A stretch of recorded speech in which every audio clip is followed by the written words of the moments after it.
दुकानदारों के साथ जिस तरह से यहाँ के पीएम द्वारा जबरदस्ती की जा रही है और लगातार कई महीनों से इस मामले को उठाया जा रहा है, पर इसके बावजूद वो 400% किराया बढ़ाकर नोटिस भेज दे रहे हैं और साथ ही उसके ऊपर ब्याज भी जोड़ दे रहे हैं, जबकि यहाँ के स्थानीय व्यापारियों का एकमात्र यही साधन है कमाने का और इसमें महिलाओं की दुकानें ज़्यादा हैं। और मुझे नहीं लगता कि हमारे माननीय प्रधानमंत्री जी के क्षेत्र में और योगी जी के रहते किसी के साथ बुरा होगा। कहीं न कहीं स्थानीय अधिकारियों की ये कूटनीति है।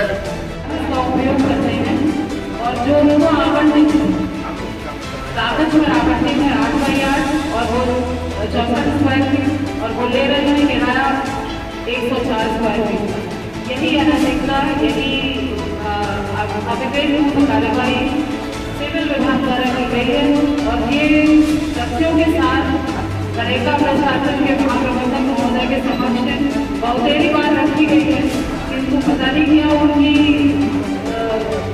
क्या बोले उसको कि क्या समझ और क्या उनकी प्रशासन। अपना परिचय बताएं। राष्ट्रीय वरिष्ठ उपाध्यक्ष वाराणसी व्यापार मंडल अध्यक्ष अजीत सिंह बता। आज यहाँ किस तरीके से सबसे प्रेस वार्ता हो रही है? आज ये बरेका व्यापार मंडल द्वारा प्रेस वार्ता रखी गई है, जिसमें बरेका के व्यापारियों के साथ जिस तरह से स्थानीय अधिकारियों का तांडव चल रहा है, जो कि असहनीय हो गया है और यहाँ के व्यापार को नुकसान पहुँच रहा है। मनमाने ढंग से 400% किराया बढ़ा देना, उसके बाद नोटिस इशू कर देना, उसके ऊपर ब्याज लगा के करना और जब प्रतिनिधिमंडल मिलने जाता है, चाहे संरक्षक योगिता जी हों, चाहे अध्यक्ष रमेश जी हों या वाराणसी महिला के अध्यक्ष हों, और कोई भी जाता तो यही कहते मैं इसको देख लूँगा, पर ऐसा हो नहीं रहा। जबकि यहाँ स्थानीय दुकानों में ज़्यादातर महिलाओं की दुकानें हैं और सभी टूटे व्यापारी हैं, जिसकी आजीविका इसी से चलती है। तो हम लोगों का यही कहना है कि ये जो रेलवे का धौंस दे रहे हैं, जबकि ऐसा कुछ है नहीं, तो इसको देखा जाए और सरकार का ध्यान इसकी ओर जाए। जबकि माननीय महापौर जी भी इनसे मिल चुके हैं और विधायक जी भी मिल चुके हैं, पर इसके बावजूद पीएम का तांडव चल रहा है, लेकिन आश्वासन जरूर देते हैं। तो अगर ये चीज़ों को नहीं सुधारेंगे तो हम लोग सड़कों पर उतर के इसका विरोध करेंगे और यहाँ के लोगों को जीविका कमाने के लिए पूरी तरह सहयोग करेंगे। चाहे इसके लिए आर पार की लड़ाई लड़नी पड़े, हम सब कोई लड़ेंगे।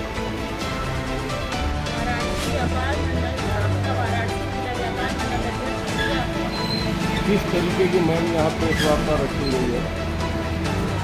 बरेका व्यापार मंडल के द्वारा आज यहाँ प्रेस वार्ता इसलिए रखी गई है क्योंकि यहाँ बरेका में उनकी व्यवसाय एक जगह है जहाँ 700, 750, 800 दुकानें हैं, जो एक ग्रामीण क्षेत्र का सबसे बड़ा मार्केट कहा जाता है कि बरेका के अंतर्गत जो मार्केट है, यहाँ रेलवे बोर्ड के द्वारा और यहाँ के जो अधिकारी हैं उनके द्वारा गलत रिपोर्ट दे करके और यहाँ की जो वर्ष में जो किराया जमा होता है सरकारी वैल्यू के हिसाब से, ग्रामीण क्षेत्र के हिसाब से जो जमा होना चाहिए, उसमें अचानक 400% की वृद्धि कर दी और व्यापारियों को वो किराए का रसीद और उनका कागज थमाया, जिसको लेके यहाँ के जो ग्रामीण क्षेत्र में विकास उतना तो है नहीं और न उतनी ज़्यादा मार्केटिंग।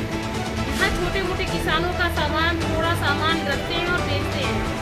तो इस समय जो है कि जो सरकार है, व्यापारियों के द्वारा कहते हैं कि चुनी गई सरकार है और सरकार गरीबों का बहुत सिंपैथी और गरीबों के लिए बहुत सोचती है।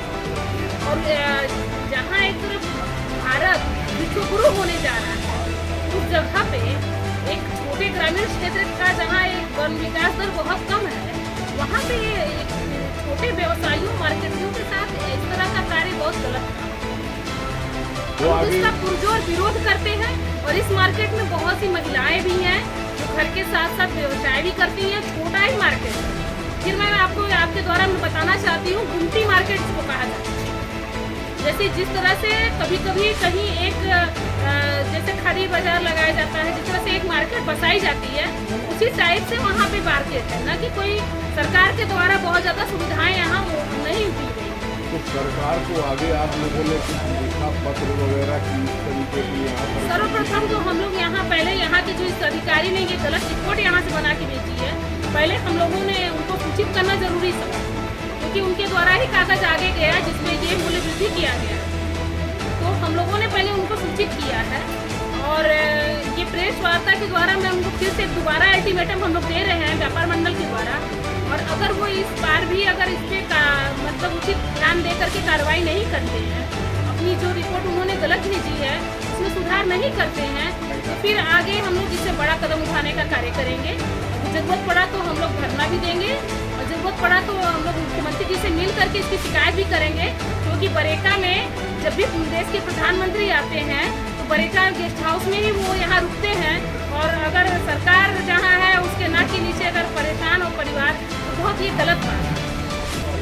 मैं योगिता तिवारी, व्यापार मंडल बरेका की संरक्षिका हूँ। आज यहाँ किस तरीके की आपने प्रेस वार्ता रखी है?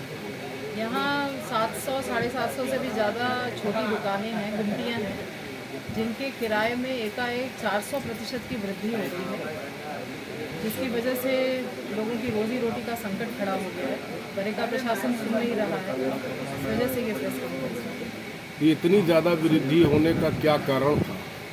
कारण बरेका प्रशासन तो बताते हैं कि रेलवे बोर्ड की वजह से वृद्धि हुई है, किंतु रेलवे बोर्ड के कागज़ को हम लोगों ने भी निकलवाया है। रेलवे बोर्ड में ऐसा कुछ नहीं है जिसकी वजह से ये ऐसी गणना करें। उन्होंने त्रुटिपूर्ण गणना की है, इस वजह से ये वृद्धि हुई। तो क्या इसके पहले कोई सूचना दी गई थी? कोई सूचना नहीं, तो बिना सूचना के इतना किराया बढ़ जाना? एकदम से बढ़ाया है। और उन्होंने सिविल विभाग यहाँ गणना करता है और सिविल विभाग ने के कर्मचारियों ने और कुछ अधिकारियों ने मिलकर के जिस सर्किल रेट पे गणना होनी चाहिए, जो आसपास का सर्किल रेट जैसा रेलवे बोर्ड कहता है, आसपास के सर्किल रेट पे गणना करनी चाहिए थी, उन्होंने आसपास को छोड़ करके मुख्य मार्ग से सर्किल रेट उठा लिया है।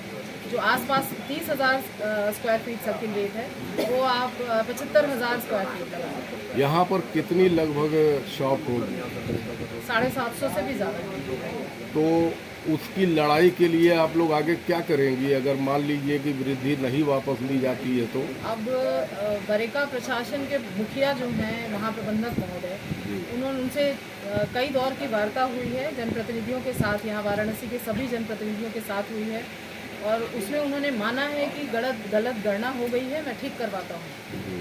तो उसके बाद भी जब ये ठीक नहीं करा रहे हैं और टाले हुए हैं, क्योंकि इनका रिटायरमेंट है, इस महीने की आखिरी में उनका रिटायरमेंट है और मुझे लगता है कि वो अपने रिटायरमेंट, अपनी पदमुक्ति के अवधि को ठीक तरीके से बिताना चाहते हैं, इसलिए वो एंटरटेन कर रहे हैं, वो कुछ करने की स्थिति में नहीं है।